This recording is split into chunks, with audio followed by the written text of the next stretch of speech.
Querendo se aprofundar na área de gerência de configuração e entender como gerenciar as versões dos artefatos do seu projeto? Então fica com a gente e curta esse vídeo.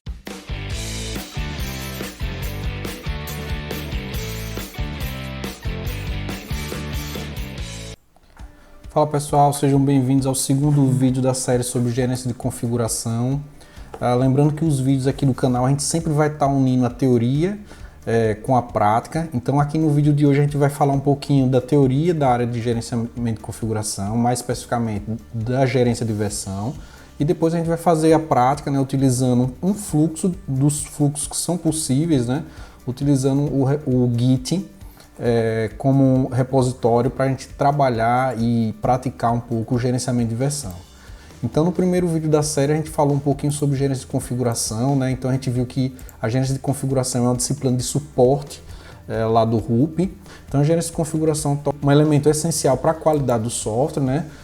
De tal forma que a gerência de configuração, a gente vai ver, quando a gente for falar na série sobre qualidade de software, um dos itens básicos para você garantir qualidade no processo do software.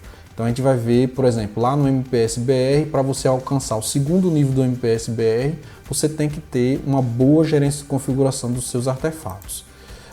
Então hoje a gente vai voltar a falar sobre gerência de configuração. A gente viu lá no primeiro vídeo que a gerência de configuração é formada por três grandes áreas, né? A gerência de mudança, que a gente treinou lá no primeiro vídeo, e hoje a gente vai começar a falar sobre gerência de versão utilizando o Git, que não é o único repositório que a gente pode utilizar, a gente pode utilizar outros, mas sem dúvida nenhuma o Git hoje é padrão no mercado para quem vai trabalhar com gerência de versão. Então vamos começar a ver um pouquinho mais dessa teoria, né, sobre gerenciamento de versão, e depois vamos ver como essa teoria e depois vamos colocar essa teoria na prática. Então no primeiro vídeo da série, né, a gente falou sobre gerência de configuração formada por três grandes áreas, né, a área de gerência de mudança, a área de gerenciamento de versões e a área de gerenciamento de builds. Para controlar, fazer o gerenciamento de mudança, né, então ela vai ajudar aí a resolver o primeiro problema lá do desenvolvimento paralelo, né, que é a duplicidade de trabalho. Então a partir da criação de uma mudança, né, de uma requisição, então só vai executar aquela mudança um desenvolvedor ou um grupo de desenvolvedores, vai ficar claro quem é que está executando aquela mudança, de tal forma que ninguém vai poder estar fazendo essa solicitação de mudança em duplicidade. Hoje a gente vai falar sobre gerenciamento de versão, né, que vai estar trabalhando aí em cima de 4 problemas de desenvolvimento paralelo. Então, através de gerenciamento de versão, resolver o problema dos trabalhos sobrepostos, né? Então, mesmo que alguém sobreponha o trabalho do outro desenvolvedor, então eu vou ter como recuperar esse trabalho. Mesma coisa, o problema da perda de trabalho, né? Então, se alguém colocar o trabalho por cima, eu tenho como recuperar uma versão anterior, porque eu tenho o histórico de todas as mudanças que são realizadas, eu tenho como saber quem fez a mudança, quando fez, por que fez. E através de gerenciamento de versão também eu vou tentar resolver o problema de ter uma versão inconsistente, né? Então a gente vai ver que em alguns eu preciso ter a certeza no desenvolvimento de software de qual é a versão mais consistente que eu tenho, que eu posso colocar em produção. Então para isso é importante que eu tenha certeza que a versão em um determinado local ela está sempre consistente, ou seja, ela está sempre pronta para ir para a produção. Então o gerenciamento de versão vem com um processo aí para identificar e manter a rastreabilidade das versões de um sistema, para que a gente, quando precise recuperar, né, se for necessário, a gente consiga recuperar uma versão anterior do software, né, e que implementa aí um determinado conjunto de funcionalidades. Para a gente fazer o gerenciamento de versão, a gente vai trabalhar aqui com 2 grandes passos, né? Então, primeiro a definição de repositório e segundo a execução de operações no cliente. As operações no cliente a gente vai ver, vai depender do tipo de repositório que eu for utilizar, né? Então o repositório vai ser a base para a utilização de um sistema de controle de versão e cada cliente vai possuir uma cópia de trabalho desse repositório. Esse repositório hoje ele é mais fácil de compreender, né? Porque está bem comum aí o uso de ferramentas como os drivers, né? O Google Drive, Dropbox, OneDrive, então que eles funcionam como um repositório onde você como cliente tem uma cópia desse repositório e começa a trabalhar. A diferença é que esses drivers eles atualizam o repositório automaticamente. Aqui o repositório que a gente vai trabalhar na área de engenharia de software, a gente vai ter que enviar comandos, né, para que essas atualizações foram feitas quando forem necessárias. Então o primeiro passo aí é definir esse repositório, né, que pode é um local, né, onde vão ser guardados esses dados. Então, sendo o local para guardar os dados e armazenar, então a gente tem que ter um local de alta segurança, de alta disponibilidade, né, que todo mundo possa acessar.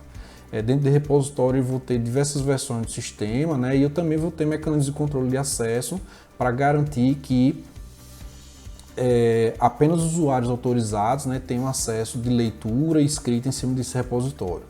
A gente foi evoluindo aí, né, em relação aos sistemas que foram utilizados para controlar a versão, né, então sistemas como CVS, Subversion foram muito utilizados, muito conhecidos, ainda hoje algumas empresas utilizam, né. A Microsoft também lançou o seu repositório, Microsoft Visual Source Safe. A IBM também tem um repositório bem famoso, utilizado aí por grandes empresas, que era o ClearCase. E mais recente a gente tem aí o Mercurial e o Git, como eu falei lá no início, hoje padrão de mercado, né? Então, alguns desses repositórios, né, eles trabalham num modelo centralizado, né, onde eu tenho um repositório central, e esse repositório central ele vai ter cópias realizadas pelos desenvolvedores para que possam fazer alterações nas suas cópias e enviar para o repositório. Cada vez que um desenvolvedor envia suas alterações para o repositório, então o repositório ele vai criar uma nova versão do item de configuração que foi enviado. Então, por exemplo, se eu enviei para o repositório um documento, então cada vez que eu envio uma nova versão desse documento, então ele vai incrementando uma versão 1, 2, 3 do documento. A maneira hoje, que é inclusive que a gente vai mostrar, né, que é utilizando o Git, né, são sistemas de controle de versão distribuídos, né, que eles trabalham no modelo peer-to-peer, onde agora cada máquina é também um servidor, né, então ela não tem só uma cópia, né, mas ela é também um servidor. Mas, para que esse repositório funcione adequadamente, né, então, mais uma vez, eu preciso ter um local seguro, né, que garanta disponibilidade, que garanta segurança, né, que é o chamado aí servidor mestre de integração, onde os dados das minhas máquinas que estão acessando, que também são servidores, vão estar sendo integrados, certo? Então, eu posso, mesmo que eu tenha aqui tendo clientes diferentes, né? Então aqui eu tenho o cliente A e o cliente B, ele vai fazer modificações no arquivo, e como eles são também servidores, cada modificação desse arquivo pode ser versionada em cada máquina que está acessando o repositório. Mas ao fim das alterações no arquivo, essas modificações devem ser enviadas ao repositório central, o servidor mestre de integração, né, onde serão integrados para que possam ser disponibilizados e colocados em produção. Então, só para a gente ter uma ideia em relação aos repositórios, né, então CVS, Subversion, o Microsoft Visual Source Safe e o IBM ClearCase são exemplos de alguns repositórios centralizados. Já o Git e o Mercurial são exemplos de repositórios distribuídos. O Git é o que a gente vai estar trabalhando aqui, né? Então, esses sistemas de gerenciamento de versão, os repositórios, eles possuem um layout normalmente definido, né? Onde eu tenho uma linha principal do repositório. Então, esses layouts são, na prática, seriam como se fossem pastas, né, dentro do repositório. Uma dessas pastas é a pasta principal, onde eu vou ter sempre uma versão consistente, ou pelo menos idealmente eu vou ter sempre uma versão consistente desse repositório. Então, depender do repositório, ele pode se chamar trunk, pode se chamar master, pode se chamar main, que é o caso do Git, chama bem. Além dessa linha principal, eu posso ter cópias, né, que vão ser utilizadas, por exemplo, para fazer alterações de grande porte, né, alterações que precisam ter um pouco mais de tempo para ir para a linha principal.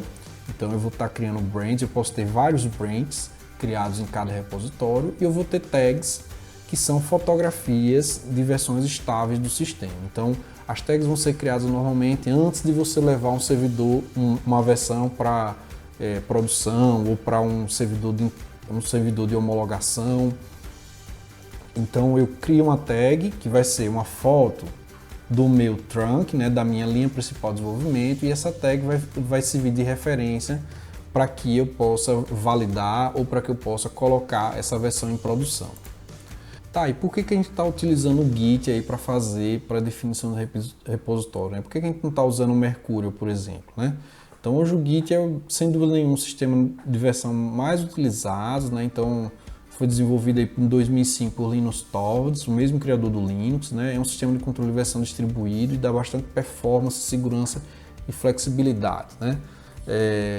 Uma coisa importante é que o Git, às vezes todo mundo pensa que só existe uma forma de trabalhar com Git, mas existem diferentes fluxos de trabalho, né? No vídeo de hoje a gente vai mostrar uma dessas formas de trabalho, né? Que é o trabalho usando um fluxo centralizado. Então, para você instalar o Git, né? Então você vai acessar aí a página do Git, né? gitscm.com downloads, acessar, fazer o download do Git de acordo com o sistema operacional que você estiver utilizando. Então vamos navegar um pouco aqui no site do Git, né, onde a gente vai precisar baixar, né, a versão do Git. Atualmente, quando a gente está gravando esse vídeo, a última versão é a 2.29.1. Aí você vai selecionar o sistema operacional e acessar, baixar a versão mais adequada para o que você está usando. Você está usando 32, 64 bits, veja que ele já tem a versão com instalador, né, então isso facilita bastante. A gente vai, depois de instalar o Git, a gente pode estar utilizando o Git via linha de comando, né? Então, por exemplo, abrindo o prompt de comando, então digitando o Git, veja que aqui ele já está funcionando, né? Depois da instalação. A instalação eu não vou mostrar no vídeo, né? Então é só seguir lá o padrão Next, Next, Next, né? E aí você vai conseguir instalar o Git na sua máquina. E para acessar esse repositório, eu posso acessar tanto via linha de comando, como eu posso estar utilizando um dos Git clients. E aqui a gente tem vários clients disponíveis também lá no site do Git. O SourceTree, GitHub Desktop, Tortoise Git. Nos exemplos que a gente vai tratar aqui, né, no vídeo, a gente vai estar usando sempre o Tortoise Git, né? Então vamos fazer um teste agora, né? Começar a baixar, fazer uma cópia do nosso projeto lá do GitHub, né? Então o projeto que a gente vai continuar usando é o projeto lá GSM UFS. E eu vou fazer um teste primeiro via linha de comando, depois usando o Tortoise Git. Então o comando para a gente baixar o repositório é o git clone, então é a operação de clone, onde a gente vai baixar o repositório pela primeira vez, caso ele não exista na sua máquina, e aí eu vou colocar o link do repositório, né? Então aqui eu vou copiar o link do repositório e colocar aqui na linha de comando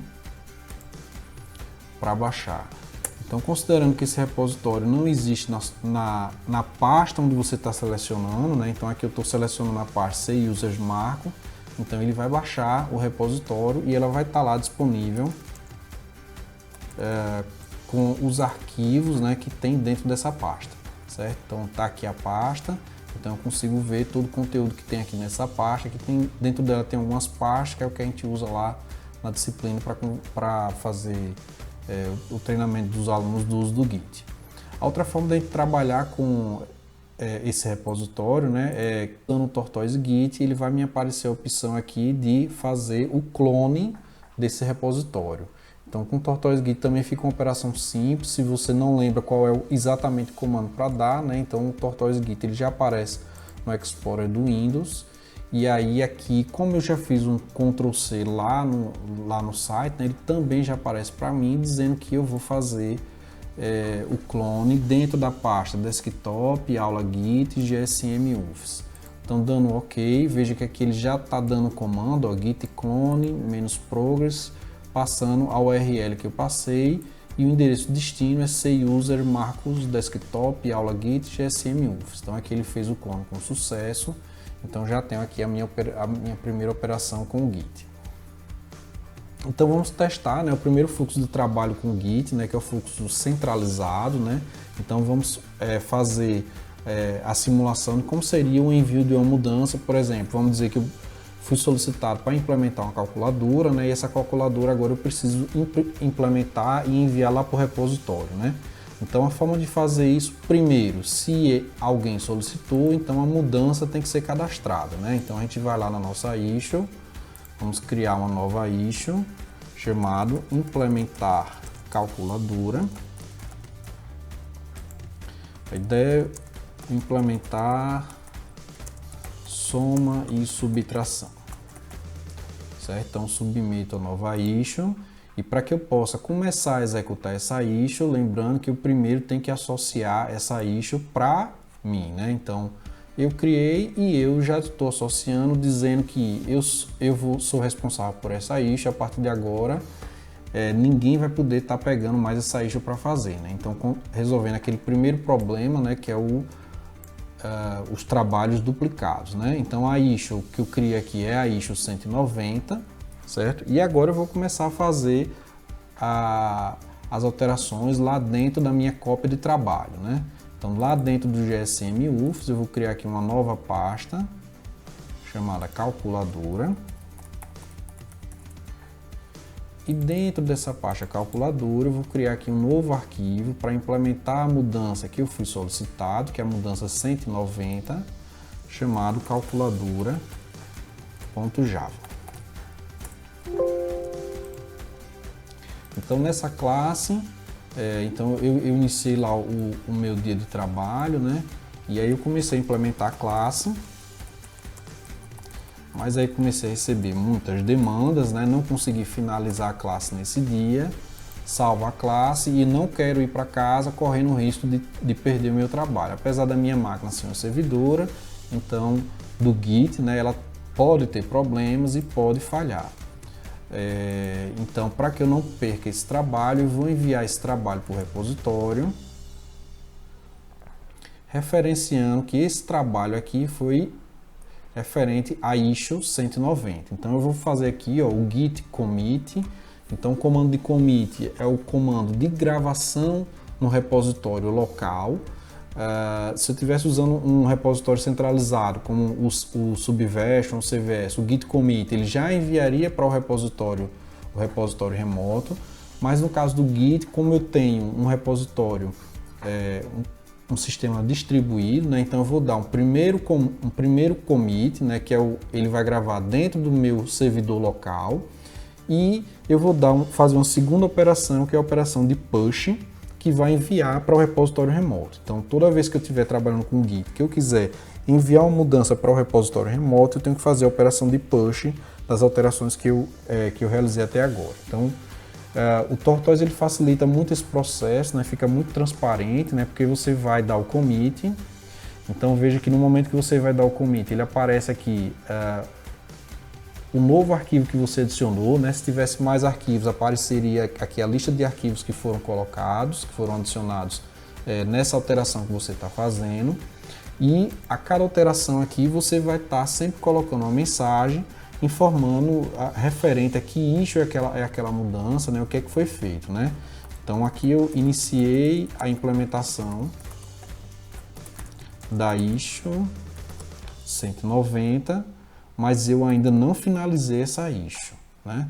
Então iniciei a implementação da issue 190 e as outras opções a gente vai discutindo aí ao longo do vídeo. Quem tiver alguma dúvida específica pode mandar aí nos comentários e aí eu vou dar o commit. Então depois que der o commit, então ele já faz a operação de gravação no repositório local e agora eu preciso enviar essa mudança para o repositório remoto. Então esse envio da mudança para o repositório remoto é fazendo a operação de push. Então o push ele vai fazer aqui do meu master local para o meu master remoto, certo? E aí eu vou dar o OK. Então veja que aparece aqui o comando que ele está dando, né? Git push da origem para o master, né? Então foi lá enviado o meu arquivo com sucesso, certo? Então minha primeira mudança foi enviada com sucesso, referente à minha issue 190. Quando eu referenciei a minha issue 190, então veja que se eu atualizar aqui essa issue, então eu já tenho a referência ao primeiro commit, né? Então, quem foi que fez esse primeiro commit? Foi o próprio Marcos Dozer, né? Referenciando a issue. Então, o que foi que ele falou no comentário desse commit? Que ele iniciou a implementação da issue. Então, se você quiser saber o que é que ele mudou nesse commit, então aqui você tem as informações dizendo que ele inseriu uma calculadora e nessa calculadora ele inseriu 3 linhas de código, calculadora, public class calculadora, abre e fecha chaves, certo? Uma coisa interessante aqui para cada commit, a gente já pode começar a fazer alguns comentários nesse commit, né? Então, por exemplo, alguém mais apressado pode chegar lá e comentar: faltou a implementação dos métodos, né? Então a gente vai ver mais na frente que para cada commit que é enviado, né? Então há a possibilidade no GitHub de você fazer comentários em cima das operações que são enviadas, né? Mas na frente a gente vai ver que eu também tenho a opção de colocar comentários para não para o código inteiro, né? Mas também para linhas do código. Então indicando qual é a linha, né? Então a gente vai ver mais na frente que há também essa possibilidade. Então, tanto eu posso colocar um comentário em relação a todo o código, como eu posso adicionar um comentário para uma linha específica, certo? Então, aqui eu vou colocar um comentário geral, então fica lá gravado que para essa classe alguém comentou o seu commit, né? E revisando aqui, dando alguma sugestão de mudança, né? O que você precisa fazer, alguma alteração. Então imagine agora que eu tenho mais uma alteração na minha calculadora, né? Então no meu segundo dia de trabalho eu fui lá, implementei o meu primeiro método, public soma, int num1, int num2 e retorne num1 mais num2. Então finalizei a implementação do meu método, salvei, e aí nesse dia também eu tive vários problemas, vários imprevistos, não consegui finalizar ainda o meu código, mas eu não quero perder o meu código, então eu vou fazer novamente um commit e um push, né? Então primeiro eu faço o commit, então implementação do método soma referente a issue 190. Então, para referência a issue, eu coloco ali a tralha, a cerquilha, né, e coloco o número da issue, certo? Faço o commit e depois faço o push. Então, foi enviado lá para o meu repositório. Na medida que tem gente trabalhando em paralelo, né, então às vezes a necessidade, antes de você fazer o push, fazer a atualização da sua cópia local, né, a sua cópia no seu servidor local do Git, né. Então aí o Tortoise vai estar mostrando, né, que você tem que fazer o update antes de você fazer o push, né. Então na medida que eu enviei, vamos ver como é que está a minha issue 190. Então apareceu aqui, ó, que esse Marcos Dosa, 18 segundos atrás, ele fez a implementação mais uma implementação do método soma, fez a implementação do método soma referente a issue 190. Se eu quiser ver qual foi a alteração no código, certo, que ele fez, então está aqui a alteração no código, certo? Eu posso, inclusive, colocar alguma informação adicional, por exemplo, que um comentário, sugiro que a soma considere valores decimais. Certo? Então pode ser uma sugestão, uma recomendação, ou pode ser, ela deve, né? Então eu posso dizer também que a soma deve considerar valores decimais. Então eu posso adicionar uma revisão e já indicar inclusive o método, né? Onde foi, onde essa operação precisa ser feita. Então eu consigo ver aqui, ó, nos comentários, né? Então ele fez exatamente nessa linha esse seguinte comentário. Certo? Mais uma vez, eu posso fazer o comentário a nível da classe inteira, né? Eu posso fazer um comentário a nível de linha também, certo? Então, voltando à minha issue 190, então eu tenho todos os dados aqui em relação às mudanças que foram feitas, certo? E aí, finalmente, ele terminou. Então, vamos fazer as últimas alterações, né? Vamos colocar como floating,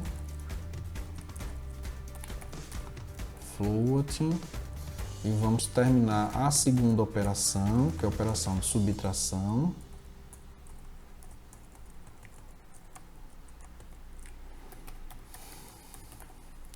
Subtração número 1 menos número 2, certo? Então já está atendendo às recomendações, né, que foram feitas lá no comentário do commit. E agora também eu já estou adicionando aqui a minha subtração. Então salvo esse arquivo e vou fazer o commit no meu repositório local e enviar para o repositório central. Então lá na minha pasta calculadora eu vou fazer o commit. Então, finalizada a implementação de todas as operações, e eu posso dizer que a minha issue foi resolvida usando a palavra resolve. Quando eu faço isso, eu já finalizo, eu já fecho a minha issue lá no repositório.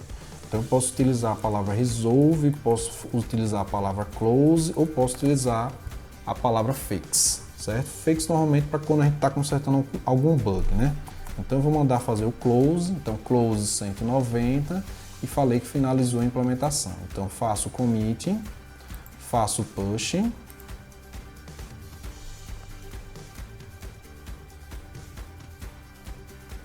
então como ninguém alterou o repositório, né, então ele não pediu para atualizar a minha cópia no meu servidor local e aí ele já conseguiu fazer a mudança, né? Então olhando lá no repositório a gente pode ver que a nossa issue implementar a calculadora já foi fechada, né? E aqui eu tenho uma referência em relação ao que foi feito, né? Então ele foi feito toda a implementação. Eu tenho aqui